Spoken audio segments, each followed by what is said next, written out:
What is up, Facebook Live? It's showtime. Friday Night Spotlight, Northeast Kayak Fishing TV.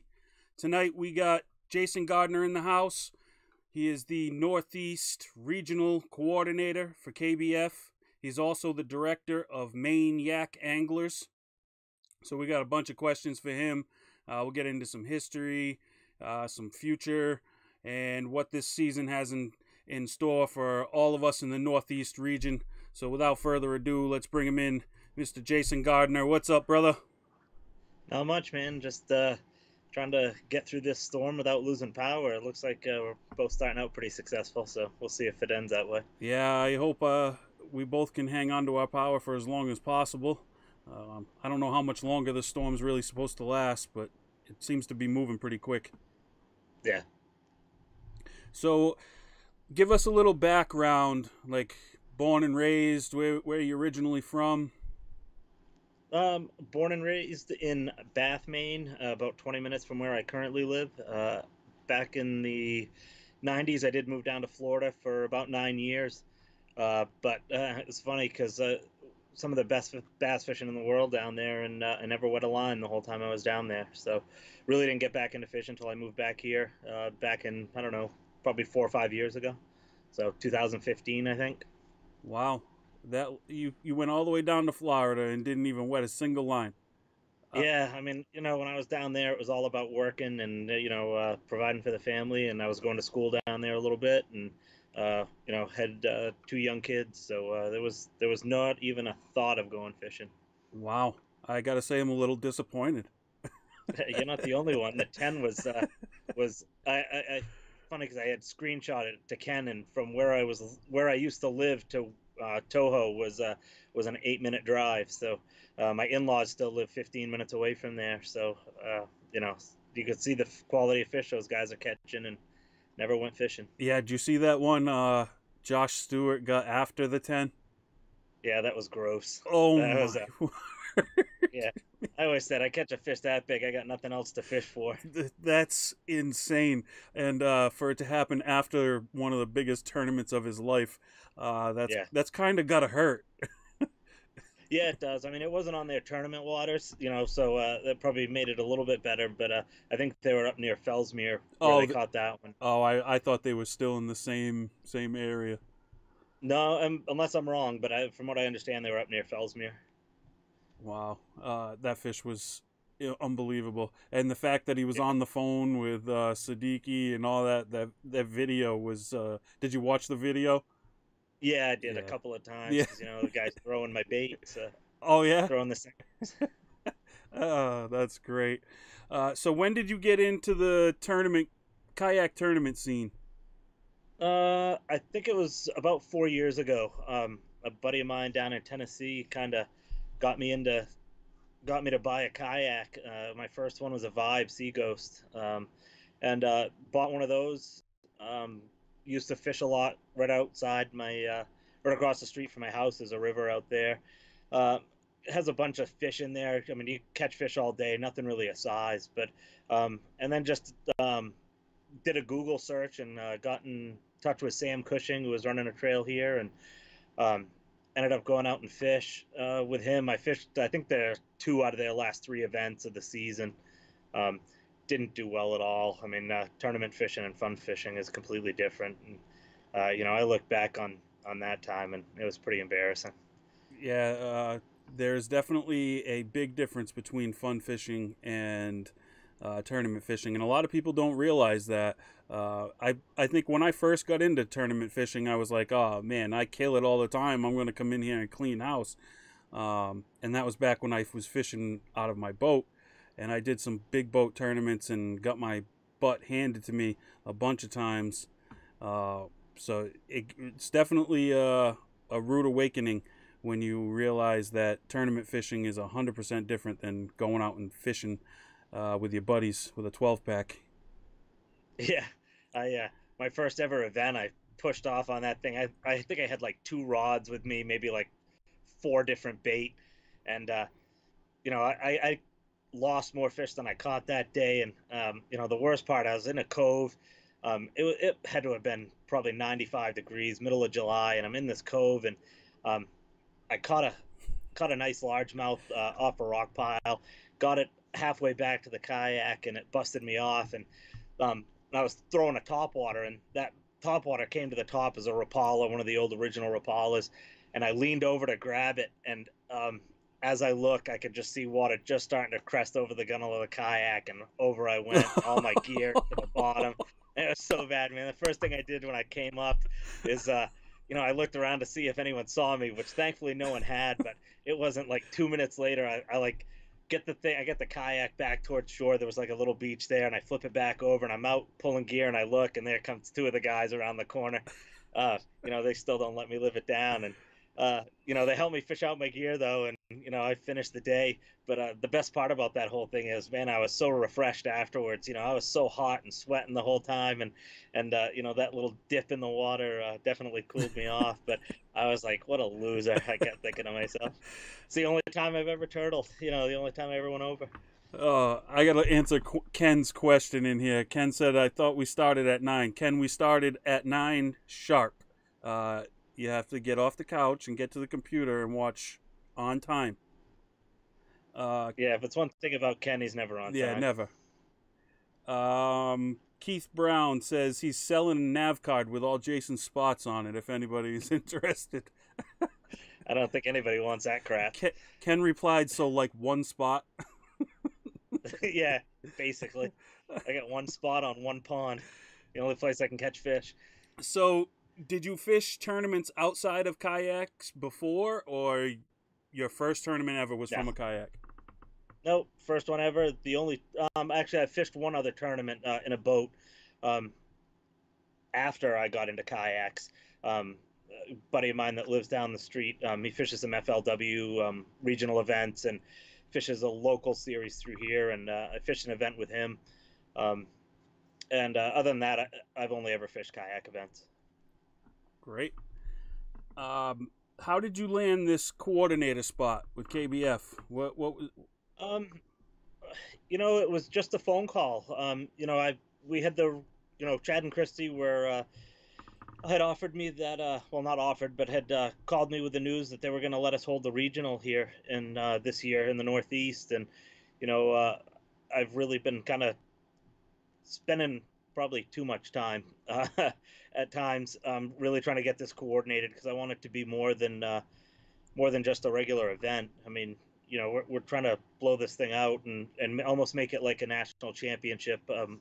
We're almost there. We've been working with Chamber of Commerce and some other folks, and we're working on trying to get like an expo set up, trying to get a lot of main companies like LL Bean and Malone and some other companies, looking at maybe getting a Baxter Brewing Company or another brew pub to come there and set up and have stuff. And the facility that we're looking at having this at, it's not finalized yet, but it's just an amazing facility. And just through all this and all the work, I got a call from both Chad and Christy. They were in the car driving, and they thanked me for everything that I was doing and kind of taking the pressure off of them to try to do it from so far away, and really just asked me if I was interested in doing it. And they just said I didn't have to answer right then to think on it, make sure it's what I really wanted to do. And I kind of knew right away that I was going to do it, but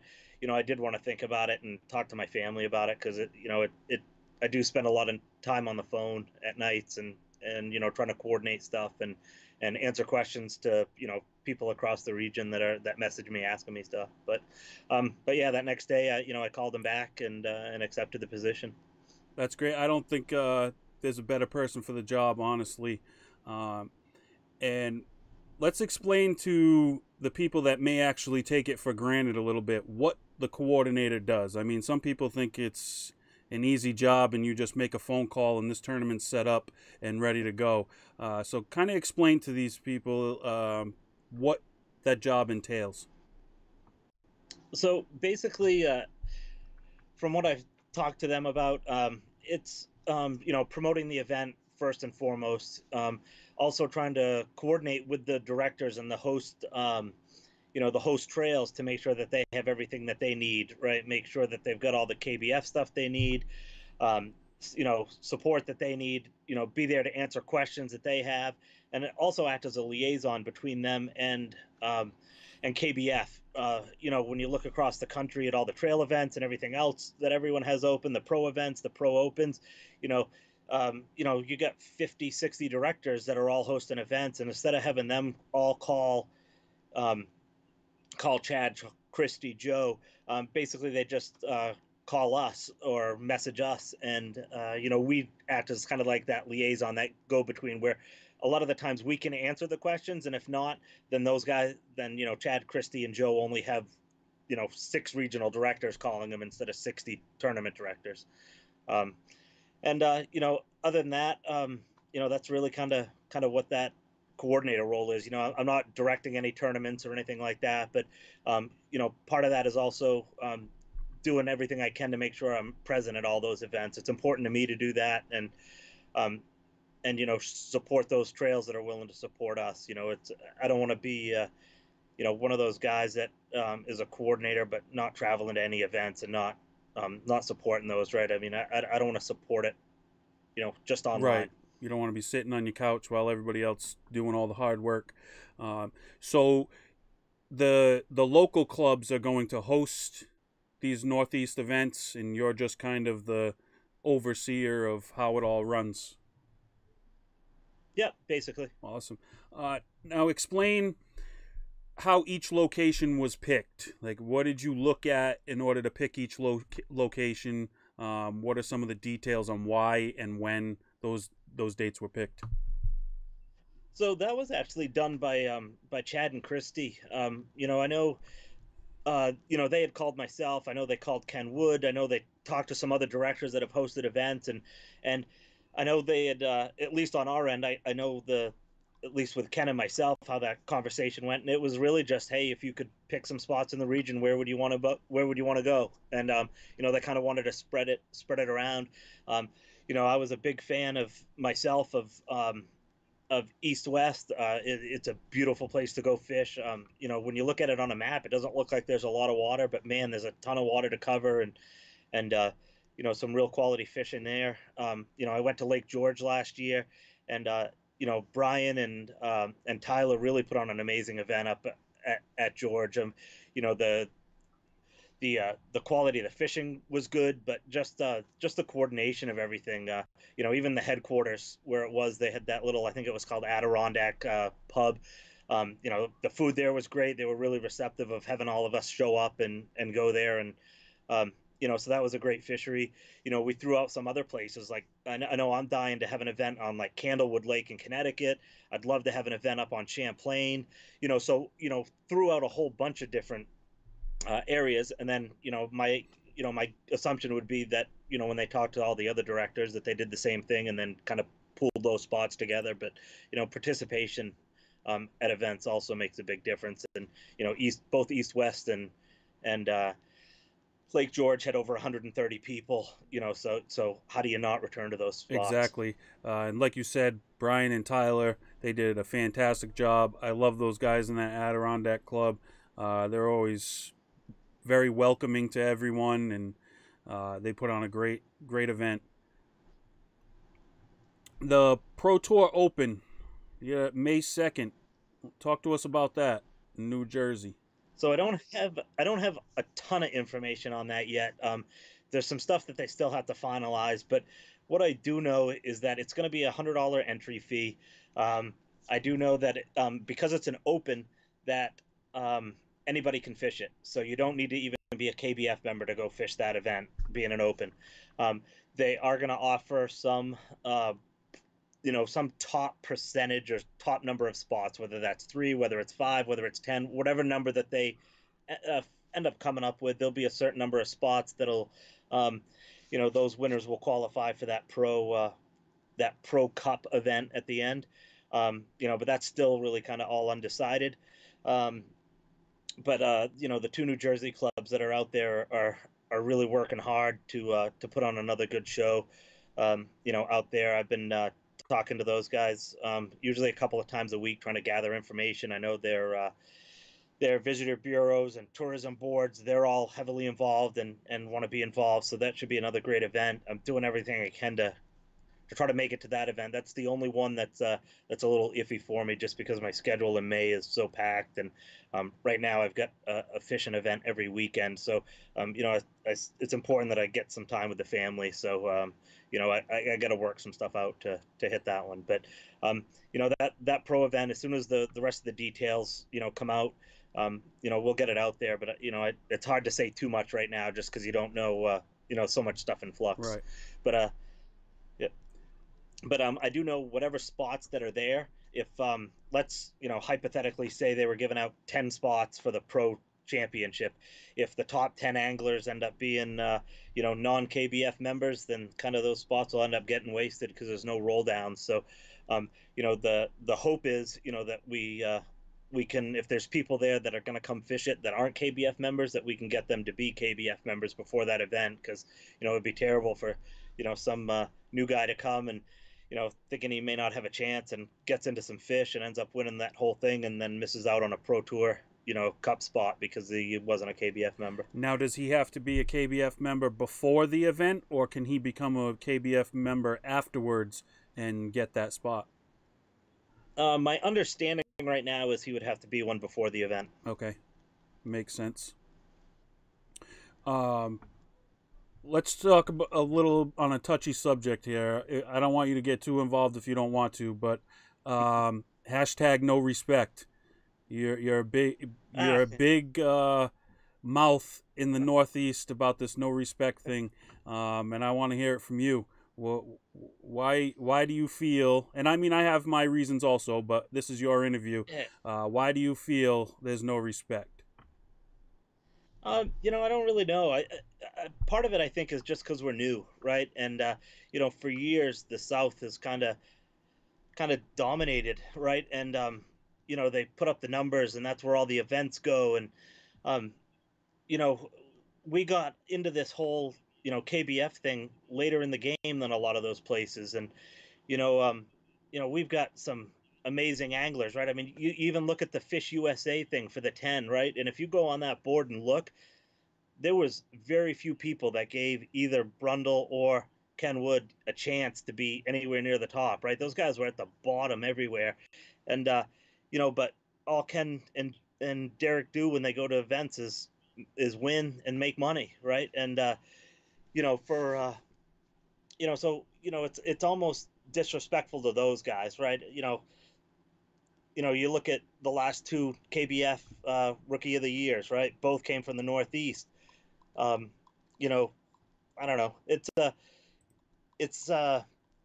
would be nice to get some recognition of those guys up, on a national level as opposed to just a regional level, right? Everybody up here knows who Joe DiDeo is. Everyone knows who Ken is, and knows who Derek is now. And there's even some other anglers that are up in this region that no one's really ever Right. heard We of, we have an angle. that if they could travel on a national level would be names as Right. well. We have an angler that fishes with us and another local club. Andy fished with Ken Wood's club, MAKB, Chris Catucci. This kid won Yeah. 11 tournaments this year.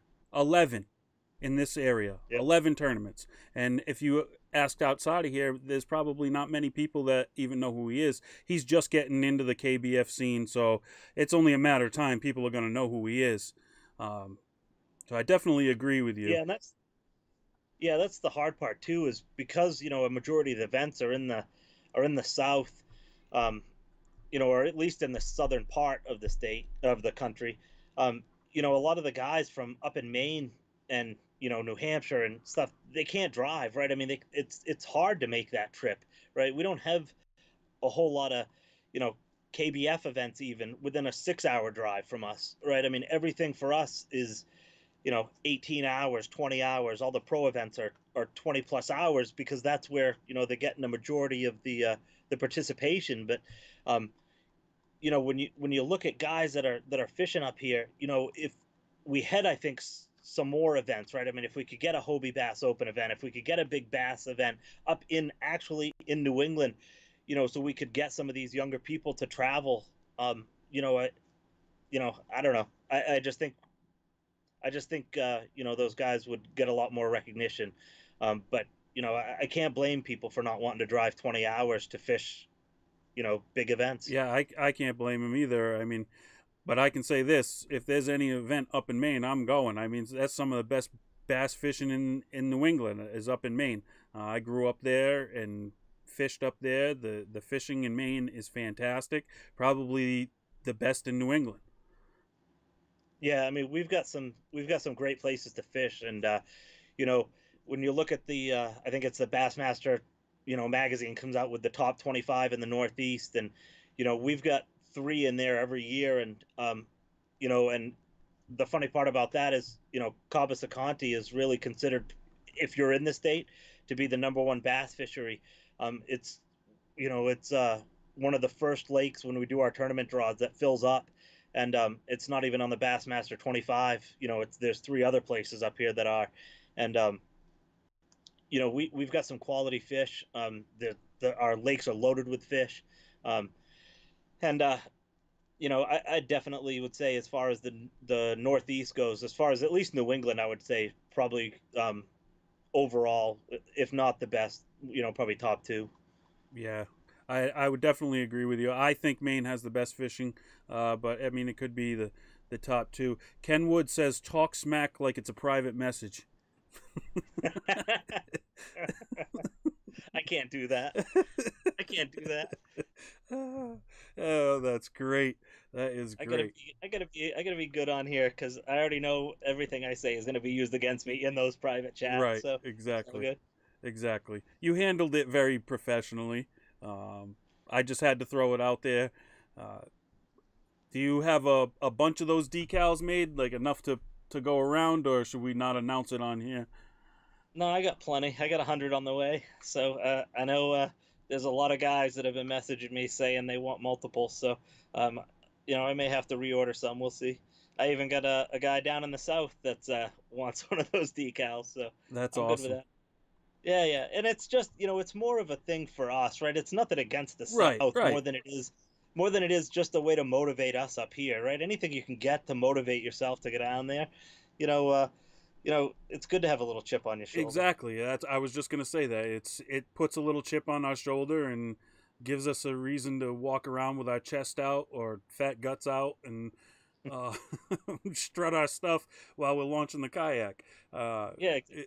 It's great. I think it was a great idea. It was a great design. I can't remember who you said designed it, but very great Yeah, Matt design. Charette designed it. Yeah, Ken and I had talked about it like a year ago about making the decal, and we just kind of blew it off for a while, and then finally, as it was getting closer to the 10, and once again you're seeing another Northeast guy winning Rookie of the Year, and Ken qualifying for the 10 again. I just rolled with it and got in touch with Matt. He's does some great work, um, and he came up with that logo literally within like an hour or so. Had me the logo, and I had it to the print guy, and he's this should be in the mail. Hopefully, getting him in the next day or two. That's awesome. There has to be respect now. I mean, like you said, 2 years in a row, there's been two guys from the Northeast in the 10. Yeah. 2 years in a row, the rookie of the year has come out of the Northeast. I mean, there has to be respect now. I can't see it any other way. If there's not, then I don't know what else we can do. I mean, out of 10 guys, two of them came out of our region. Yeah. And not only just our region, came out of New England, right? I mean, Exactly. put the Northeast region aside, right? I mean, I think a lot of those guys, like, when you look at the Northeast region, and when I say no respect thing, to me it was more for New England, right? I mean, you got some guys in Pennsylvania and Ohio, you got Kurt Smits and Russell Johnson, guys like that, where those guys get respect wherever they go, and deservedly so. And Right. there's other They're people out there in closer. addition to that. They're But closer to those other regions, so they can attend events in other regions. I mean, for us to go to another region and attend an event is, I mean, almost impossible. I mean, Joe DiDeo, he did it 2 years ago. He was traveling out to Missouri and yeah. all the places that he was going, but he was on a mission. He wanted that Rookie of the Year, and he got it. Well deserved. One of the best anglers I know. He won that Angler of the Year in Maine, by the way. Oh yeah.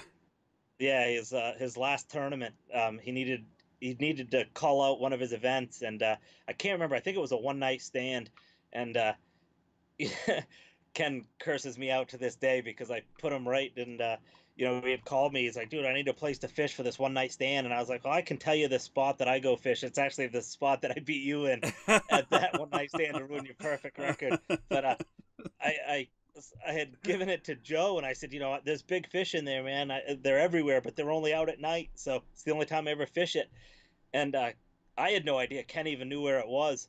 But Ken's got a summer home. His family's got a summer home right around the corner from it, and he had found it and thought it was his little secret spot. And so now it's like a big joke, but we still even here in Maine, we don't talk about that place. We don't. I don't really share it. It's one of the only places I really don't share. I usually tell everybody where I go fishing. I don't care, but that spot I don't. Yeah, you crushed my dreams. I went to bed that night. I left the water early. I was like, I'm in good position. Looks like everybody's struggling. I was struggling too. I only had like 33 inches or something like that. So I was like, if I'll wake up early, and if I have to go back out, I'll go back out. Well, my alarm went off. I never got up, never got out of bed. I think I woke up at like 10 o'clock, and I looked at my phone, and I saw you posted that fish, and I was like, "Oh, that son of a bitch!" Yeah, the best part about catching that fish is Ken and had just gotten done talking. Like we were side by side to one another, just talking, and he's like, "I'm gonna go fish on the other side," and so he like pushed off and he got about halfway over, and I caught that fish and it came out of the water, and I mean I didn't have it landed yet, and I knew it was a big one, and I was like, "You're gonna have to come back over here and take pictures." He's like, "Is it that big?" And I was like, "Yeah," and it was the biggest fish I caught all year, so it felt pretty good, and um, you know uh, uh, you know. I needed that win. It was a rough year last year, so to be able to go there and to pull out that win, it felt pretty good. Good way to kind of end the season. Mark Edwards made a great statement here. He says Casey Reed also got into the 10 Northeast region. Uh, I know Yep. this past season, Virginia was part of the Northeast. I know they're not the Northeast coming in 2020. Um, Right. so I kind of didn't include that. But he is right. I mean, technically, that's three from the Northeast in the 10 this season. And Casey was there Yeah. last year also, wasn't he? Yeah. Well, that guy is he's something else, man. I no matter where he goes, I talk to Casey from time to time, and he'll be out fishing, and he was at Lake Anna, and we were all struggling at Lake Anna, and he had fished there one day before, I think he had said, and went out there pre-fishing for like an all-day thing, and I think he said he caught like one fish all day.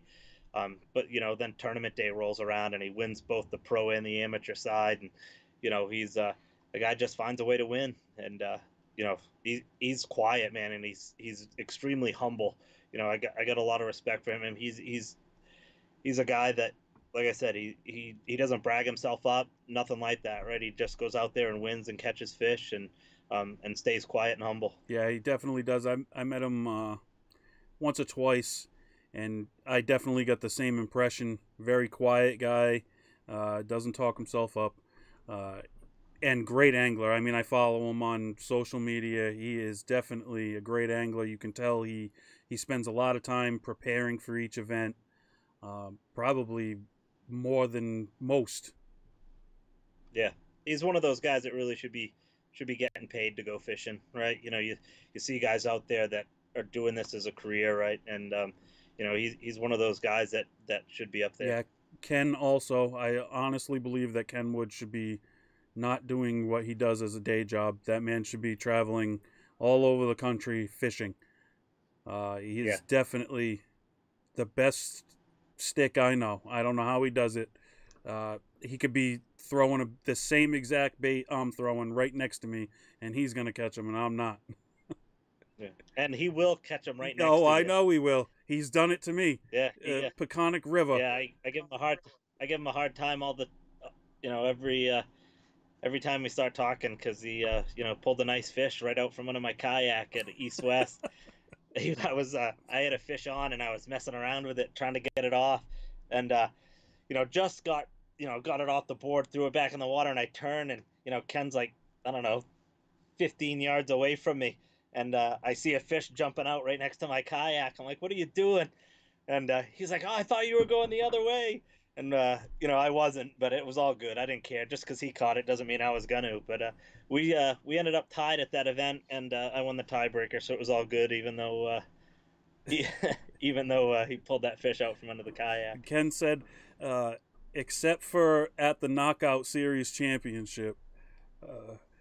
That's the funny thing. You beat him, and then I beat him. Yeah, yeah. he's That he's was in the cool. Knockout Championship every year, and Yeah, can't win. yeah. I fished that one year, and Ken still he gets pissed off at this day because all the time, I fished it once, and I said I'm just gonna fish your whole thing. I said, I'll probably get knocked out early, and but I want to see what it's about so I can bring it back to Maine. And every round, like I faced Donald Davis in round one, and I was like, dude, just pick a place. Like I'll come wherever as long as it's not one of your honey holes. And I go there and I struggled and struggled, and I finally put up a limit towards the end, and neither one of us was doing well. I lost one big fish, probably with about 30 minutes to go. Um, but really didn't think I had enough to win, and I won that one. And the next round was coming around, and I was like, I don't know who I'm facing, but I'm probably not going to win this one either, right? I'd never even fished in Massachusetts before, and every round I kept winning, so then I kept it up. That every round I was like, well, I'm not going to win this one. I'm not going to win this one. And the guys were starting to get pissed at me, but then we hit the finals, and we did it kind of a cool way. We the three of us that were in that championship, we let one guy kind of dictate where we were going to fish, and we kept it like in a central location. And we didn't know where we were fishing until the morning of the event. We all showed up at a parking lot, and we got the name of the place that we were going. Ken had fished it once, like I don't know, 2 or 3 years ago, Yeah, don't believe that shit. and Don't believe that shit. He'll tell you that. He'll tell you that. well, Don't no, believe because that shit. I believe it because he did horrible. He didn't. He kept. I had a feeling because when the place got picked, Ken was like, "Yeah, I fished it once before, so if you guys don't want to go there, we don't have to." So I Yeah. was like, "Ah, he probably didn't do well, right?" Because he wasn't like talking it up. So I was like, "No, let's just go there. Who cares?"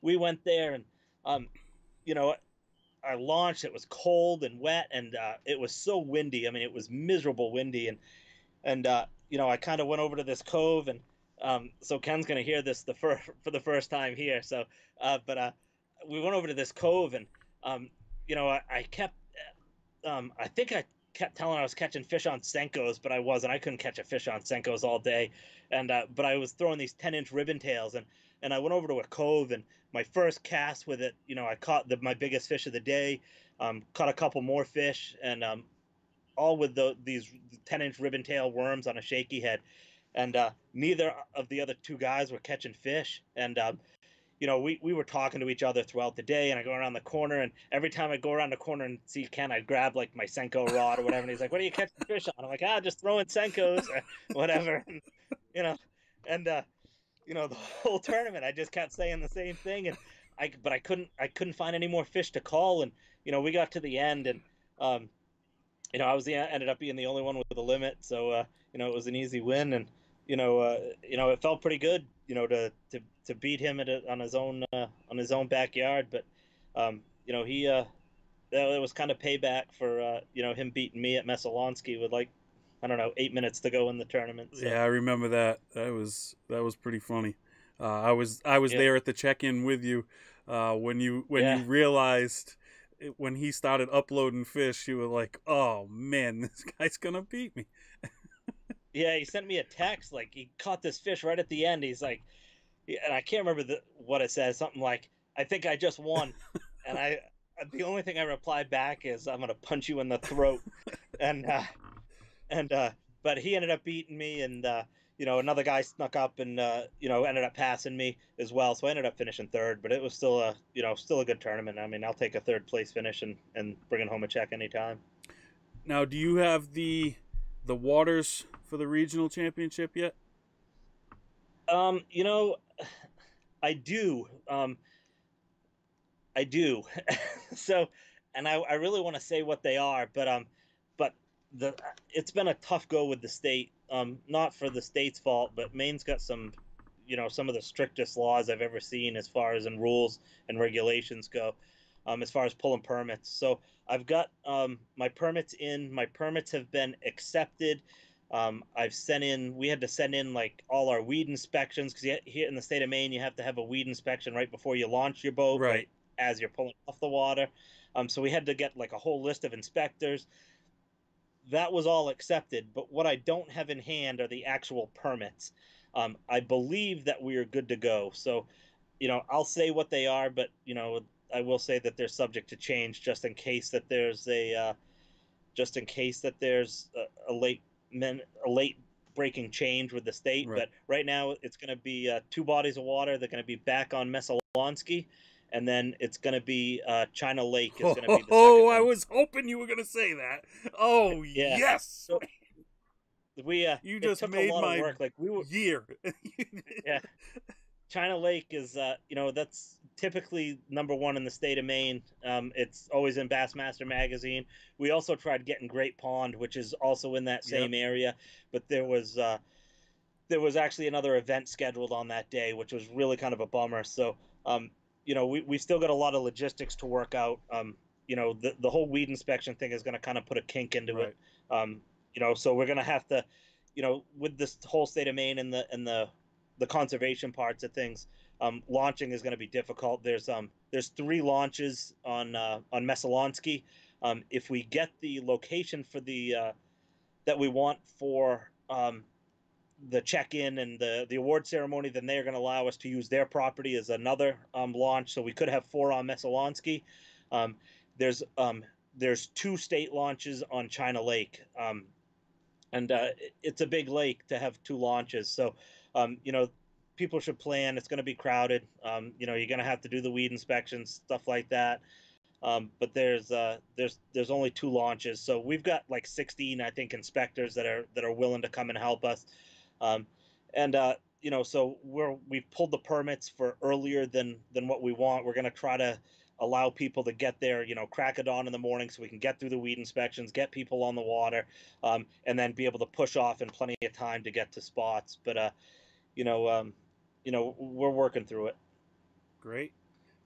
Now, is there going to be any like rules as you have to fish one place one day and another place another day, or can you go to the same place both days? No, you can fish wherever you want, either of those two spots. Awesome. So, Awesome. yep, whatever you want to do. That's great. I was just wondering because of the amount of people. I didn't know if like the state regulated how many people could go to each lake. They do, they do, but it'll be a tough. Like I got to look back and find out what the numbers were for Erie, um, but um, I think we'll be okay. Like I think Messalonskee is the smaller of the two lakes, and I think by the state laws we're allowed 101 people Oh, on Messalonskee. So I mean, even if 150 people show up, for that event, the odds of right. 101 of them going to Messalonskee, are pretty slim.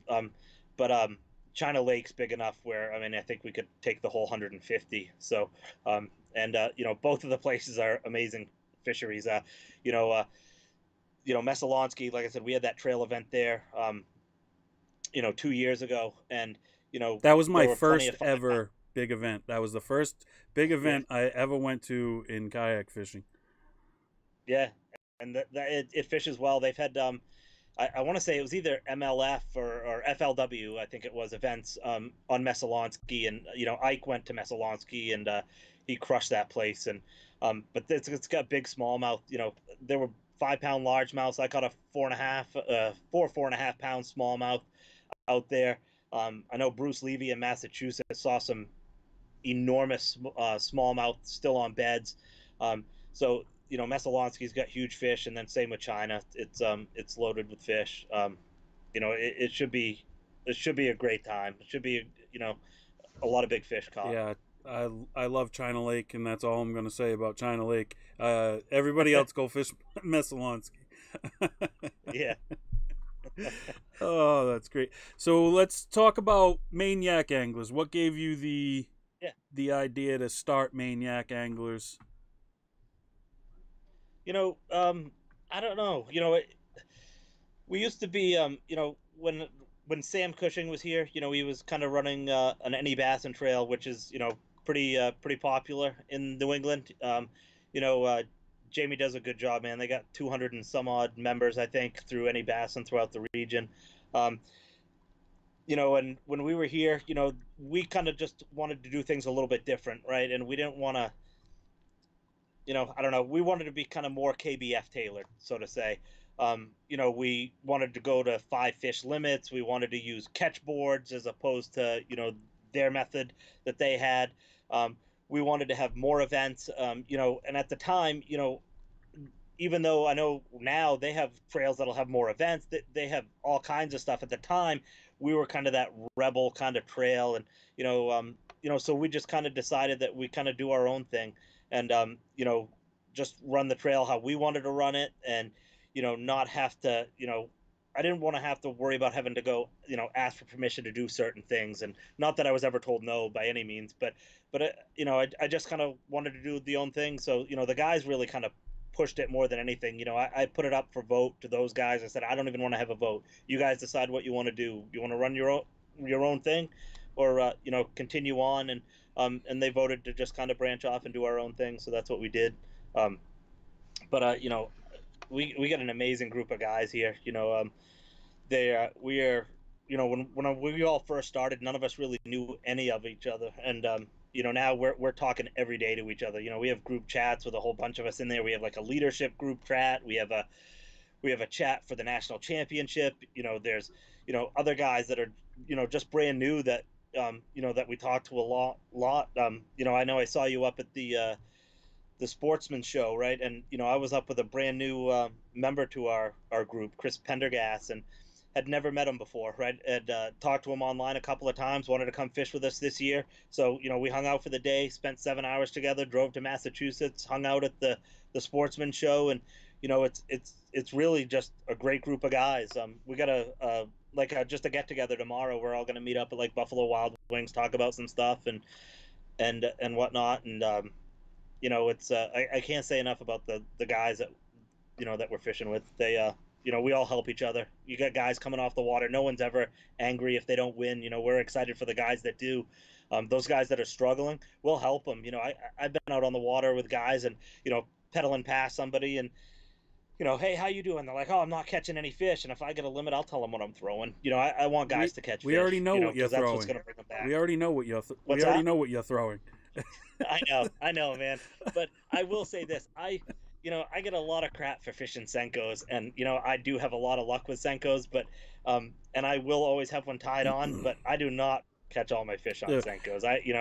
I just like to tell people I do because then they just automatically assume that's what it is, and I don't have to worry about it. But I caught a ton of fish last year on rattle traps, which was something new for me. Um, there I've got a lot of confidence in those now. I'm a huge jackhammer guy. I've tried throwing all kinds of other chatterbait, and I cannot catch fish on them. Actually, that fish that I caught that night to beat We don't you, need to those keep were talking all about that.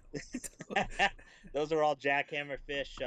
I throw spinner baits. There's a guy, Ronnie Cox, that I think his does Jawbreaker Customs or whatever, but he makes some special spinnerbait for me that I catch. I mean, they're enormous. It's a huge spinnerbait and it's got an underspin on it as opposed to two blades on top. I have had a lot of success with those, but I really kind of branched out last year and fished a lot more variety of a bait instead of just throwing Senkos. Yeah, I bust your chops about it, but I can tell you right now, every time I go out on the water, I have a Senko style. I use the Kenko hammer stick, but Yeah, it's almost the same thing as a Senko, and I always, yeah, exactly. always, always, always have one tied on. It's Yeah, and I keep saying a Senko, but it's more of a generic thing. I mean, right. You make I your throw my own. own Yeah, you bait. make your own. Yeah, exactly. Yeah, But so everybody calls them a Senko for what because that's who made exactly, them popular. absolutely. Now, how many members you guys? This is your second year going in. How many members are you guys up to? Yeah, so far this year we're at, I think actually Jake Young signed up back up today. He was a reigning champion, and he signed back up today. But we're at 21 right now. which is good for us. Last year, I think we were in the 30s, but we had some guys that had signed up that ended up not fishing with us, so which was kind of it was kind of expected. We got a lot of support from Mass and New Hampshire, right? Ken's group. He had some guys that signed up as members because they wanted to come fish some of our events, but for whatever reason they just didn't make it. Um, but as far as I think different anglers last year, I think we had 22, 23, maybe different anglers that fished with us last year. That's awesome. For a first year, that's pretty good. Uh, Last year was our first year. Also, I think we were like 30 something, 32 or some number like that. Yeah, But yeah, that's good. 21 guys. That's great number of members, yeah, especially since you have a paid membership, right? yeah, we do. It's a small amount. It's like $25, and a lot of that is, um, you know, when I did it the year before. So I'll start back 4 years ago when I first fished that trail. We had like 6 members, 7 guys, and most of our events there were like 4 or 5 people there, right? So when we were doing the trail last year, we were up in the events. I think we had 10 total events. We have to pay for our permits. It's not a ton of money, but it's like I think it was what 120, $150, something like that, to pull all our permits for the year. Um, so we were like, well, I'm starting out. Let's think we're going to have like 12 members, right? So we'll charge like $25. We'll get 250. We'll put that.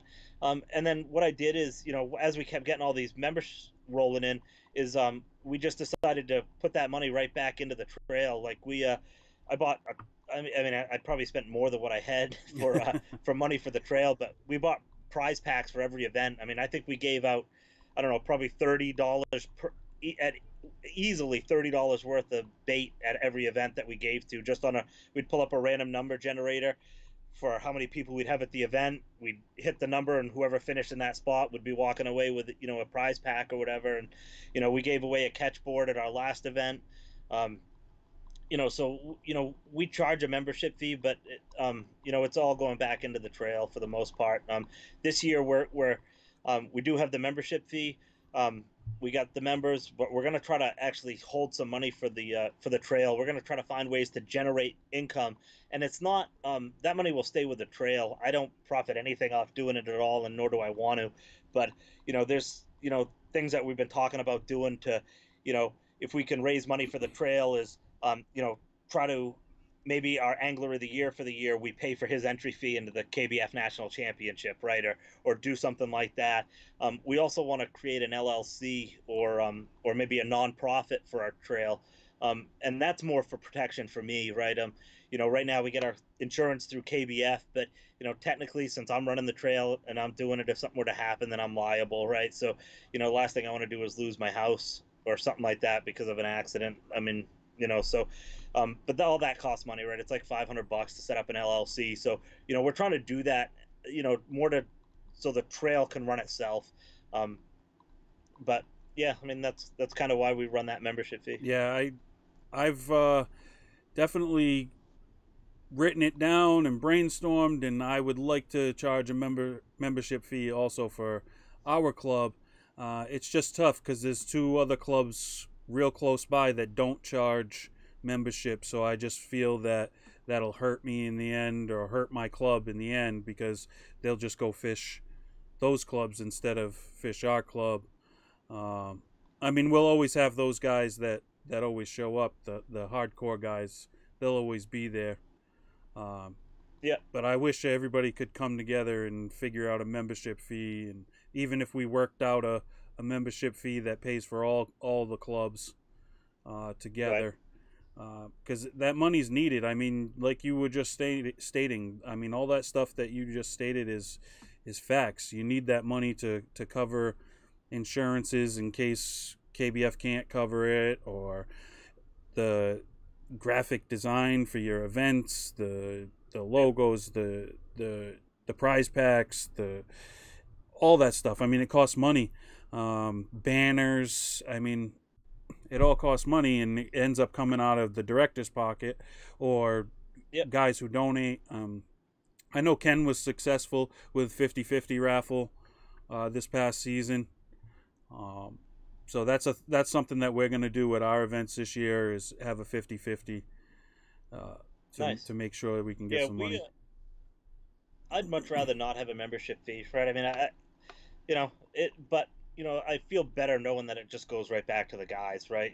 Last year we were being a startup, like one of the things that we wanted to do that was important for us was we just wanted to go fish last year, right? We didn't want to worry about, you know, having 20 sponsors for the trail or anything like that. We just wanted to get back to fishing for the first year, right? Develop our trail, figure out what was going to work for us, what wasn't going to work for us.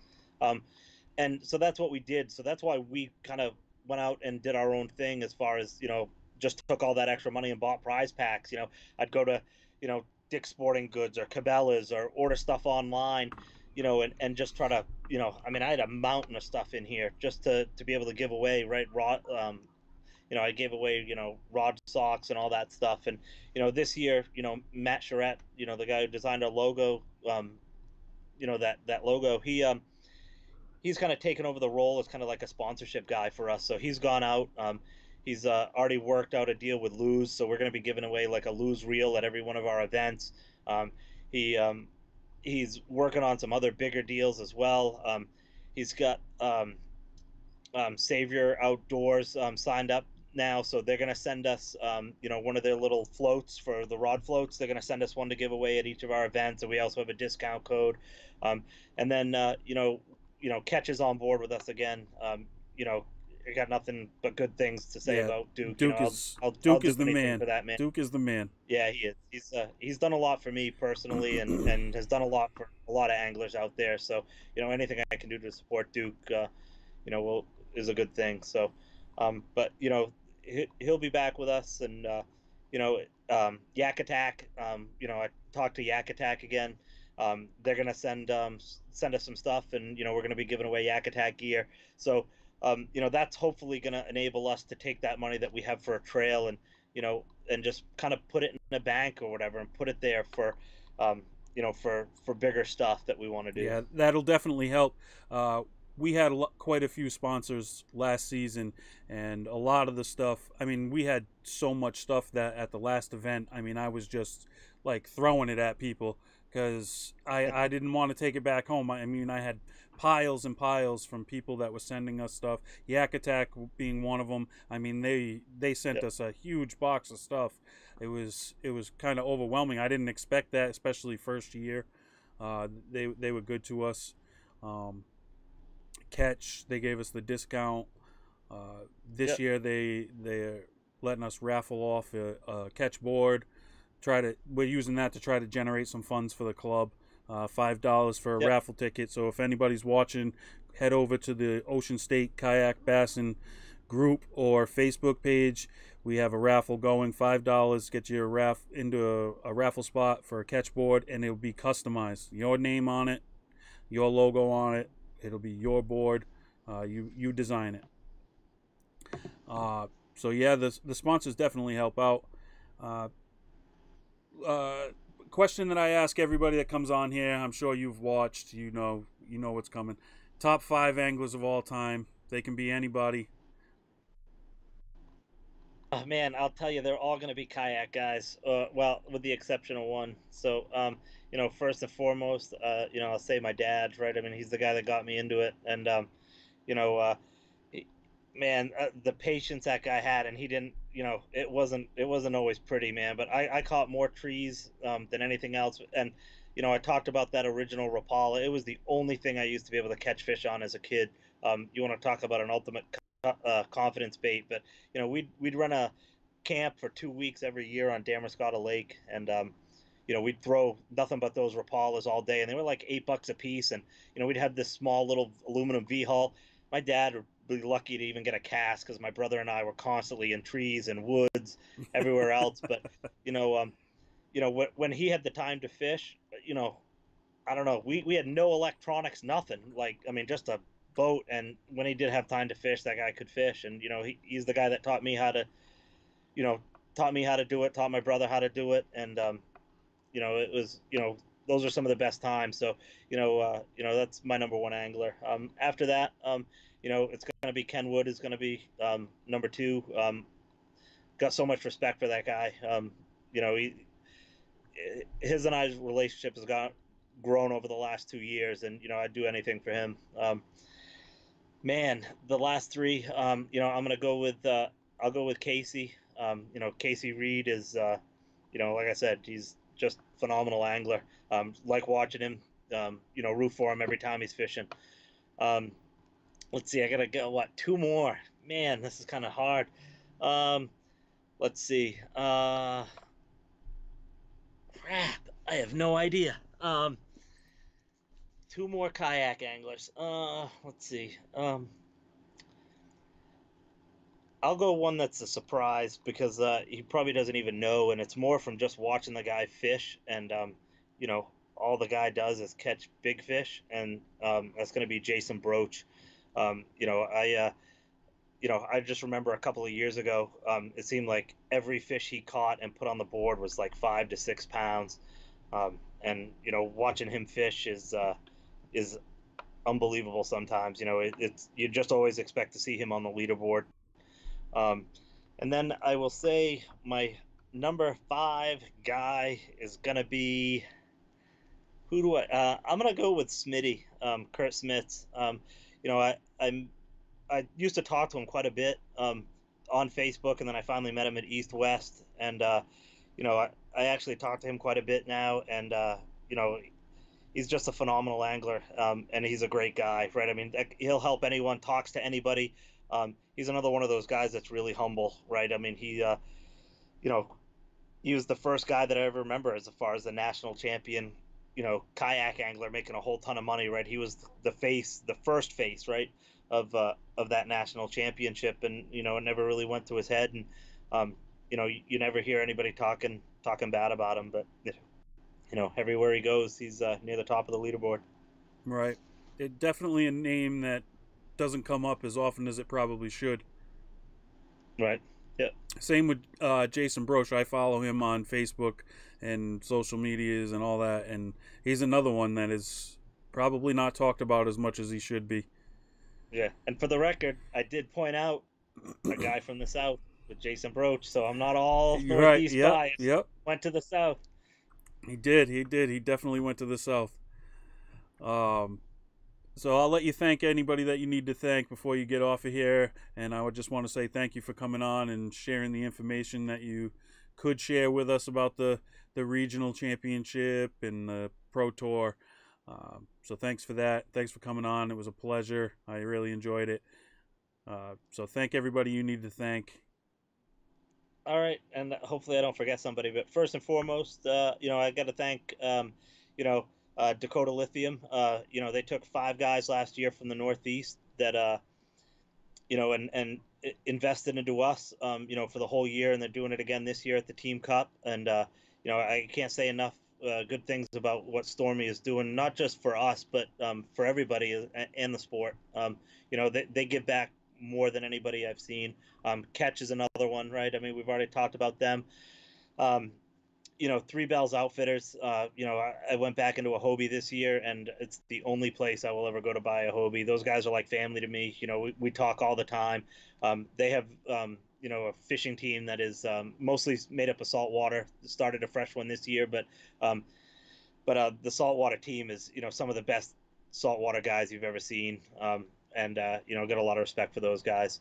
Um, Never Lost. Those guys. They're first use their tethers with the catch boards, but they're the originals, right? I mean, there's a lot of people out there making tethers, but those guys were out there. They were the first, and DeGrant's done a good job, and he's coming out with all kinds of new stuff, all kinds of new product. It's all I use on my kayak now. Um, Yak Attack. I fish for Team Yak Attack as well. Those guys, you know, best in the business when it comes to kayak gear. It's whenever possible, that's all I have on my kayak. Um, really wish I could use some more of their stuff. Hoping at some point maybe that they'll come out with some A-trail mounts so I can mount into the Hobie. But they treat me good. And then, I want to thank all my guys that fish with me with Maniac Anglers. Want to thank the guys from Mass who have always treated me like I was one of those guys, even though I'm from away. Um, and then, let me think. My wife and my son for putting up with me for doing this. My son, my son is probably my biggest supporter. Whenever I'm having bad days on the water, a lot of the times I can call him and just kind of tell him I'm having a crappy day on the water, and it never fails. A few words of encouragement from my son, and I'm catching fish. And my wife doesn't always understand what I do or like the time I spend away, but um, she's real supportive of it because she knows what it does for me. But that's about it. I Awesome. think I've talked enough for today. I know you, and I know you can keep going, Yep, I can. but you're past your I'm trying bedtime. not to. You're past your bedtime. Yeah, you're not kidding, man. This is way past my bedtime. All right, Jason. Thanks for coming on. It's always a pleasure talking to you, and I'm sure you'll be on here again at some point during the season. Uh, Anytime, man. I'd love to. all I right. appreciate what you're doing for everybody, man. I mean, you're the only one out there, spreading this love and getting recognition to us, and it means a lot to a lot of people. Thank you. That's why I do it, man. Thank you. Touch me right in the sweet spot. All right, we'll get you out of here, and you can get to bed. All right, thanks, Nice man. talking to you. You too. All right, guys. That was the man himself, Jason Gardner, Northeast KBF Regional Coordinator. I keep wanting to say Director. Jason keeps correcting me and letting me know it's Coordinator. So thanks for tuning in. That was a pretty fun episode. I enjoyed that a lot. Ken in the comments always makes it comical. I'm sure I didn't see all the comments. For whatever reason, Facebook doesn't show them all to me, but I will see them when I get off of here and scroll through. Next week, Tuesday, Ken Wood will be on here, so Jason Gardner can get back on here and get redemption and make fun of Ken. That'll be a great episode. It's always great talking to Ken. We're going to talk not just about his success, but his success of growing probably the largest kayak club in our area, Massachusetts Kayak Bassin. So we'll talk to him on Tuesday and get some information from him on how he was so successful at starting that club. So thanks for watching Northeast Kayak Fishing TV. Tight lines, good times, and we'll see you next time. Thanks for watching.